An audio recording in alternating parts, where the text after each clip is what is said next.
नमस्कार दोस्तों, आपका मेरे YouTube चैनल भक्ति ज्ञान त्योहार में स्वागत है। आज मैं आपको एकादशी माता की कथा सुनाने जा रही हूँ। अगर आपको ये कथा पसंद आए तो कमेंट बॉक्स में एकादशी माता की जय अवश्य लिखिए। साथ ही अगर आपने अभी तक मेरे चैनल को सब्सक्राइब नहीं किया तो सब्सक्राइब कर लीजिए और बेल आइकॉन पर क्लिक जरूर कीजिए, जिससे हमारे वीडियो के नोटिफिकेशन आपको मिलते रहें। धार्मिक शास्त्रों के अनुसार एकादशी तिथि पर भगवान विष्णु का पूजन किया जाता है। हिंदू पंचांग के अनुसार प्रति माह की 11वीं तिथि को एकादशी या 11 कहते हैं। प्रति माह 2 एकादशी आती हैं, पहली शुक्ल पक्ष और दूसरी कृष्ण पक्ष में। अमावस्या के बाद आने वाली एकादशी को शुक्ल पक्ष की एकादशी तथा पूर्णिमा के बाद आने वाली एकादशी को कृष्ण पक्ष की एकादशी कहते हैं। मान्यता के अनुसार एकादशी व्रत रखने से पितरों को स्वर्ग की प्राप्ति होती है।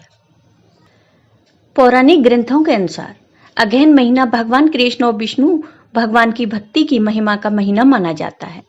इस दिन माता एकादशी का जन्म भी हुआ था। वह श्री विष्णु के शरीर से विभाजित होकर एक दिव्य शक्ति में अलग होकर एकादशी देवी के रूप में जन्म लिया था। इसलिए इस दिन का विशेष महत्व माना जाता है।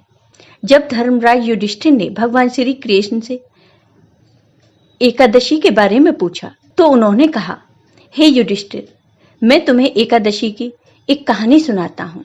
इसे ध्यान पूर्वक सुनो।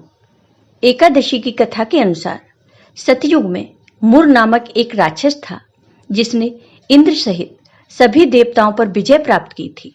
जब भयभीत देवता भगवान शिव से मिले तो भगवान शिव ने देवताओं को श्री हरि विष्णु के पास जाने के लिए कहा।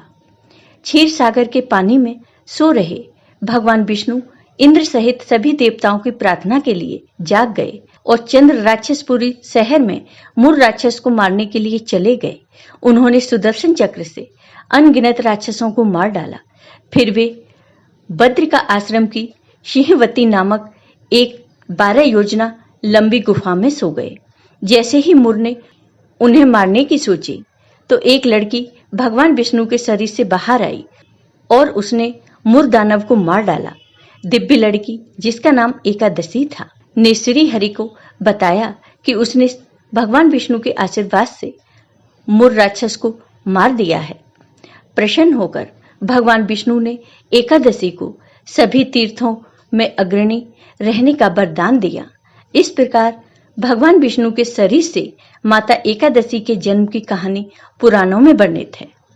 इस एकादशी पर तृष्णा अर्थात एकादशी, द्वादशी और त्रयोदशी तिथि बहुत ही शुभ मानी जाती हैं। इस दिन एकादशी का व्रत रखने से 100 एकादशियों का व्रत होता है। एकादशी व्रत की पूजा विधि। एकादशी का व्रत 10वीं तिथि से ही आरंभ हो जाता है, अतः ब्रह्मचार्य का पालन करें।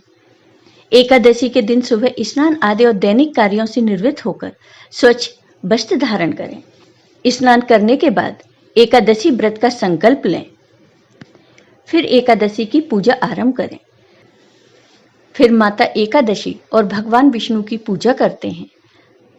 एकादशी माता और भगवान विष्णु को प्रसन्न करने के लिए विशेष भोग और प्रसाद चढ़ाया जाता है। भगवान श्री विष्णु तथा कान्हा की पंचामृत गंगा जल से स्नान करवाकर कुमकुम लगाएं। भगवान विष्णु का कमल के पुष्प से पूजन करें। फिर पीली वस्तुओं से पूजन करें। पूजन करते समय पीले पुष्प, तुलसी, मौसमी फल और तिल का उपयोग अवश्य करें। फिर एकादशी माता की आरती और मंत्रों का जाप करने से एकादशी पर शुभ माना जाता है। व्रत के दिन ब्राह्मणों, गरीबों और जरूरतमंदों को दान भी देना चाहिए। दान या तो भोजन, धन, कपड़े या अन्य जरूरतमंद चीजों के रूप में हो सकता है। एकादशी की कथा सुने अथवा पढ़ें। धूप दीप जलाकर आरती करें।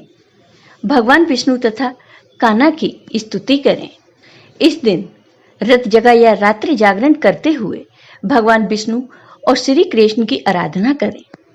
अगले दिन पुनः भगवान का इसी तरह पूजन करके ब्राह्मणों को भोजन करवाकर दान दक्षिणा दें। अब व्रत का समापन करें। फिर द्वादशी तिथि पर विधि पूर्वक व्रत का पारण करें। व्रत वाले दिन चावल, सभी प्रकार की दालें और अनाज खाना सभी के लिए निषिद्ध है। आपको ये वीडियो पसंद आया हो तो कमेंट बॉक्स में कमेंट करके जरूर बताइए। साथ ही मेरे वीडियो को ज़्यादा से ज़्यादा शेयर करिए। धन्यवाद।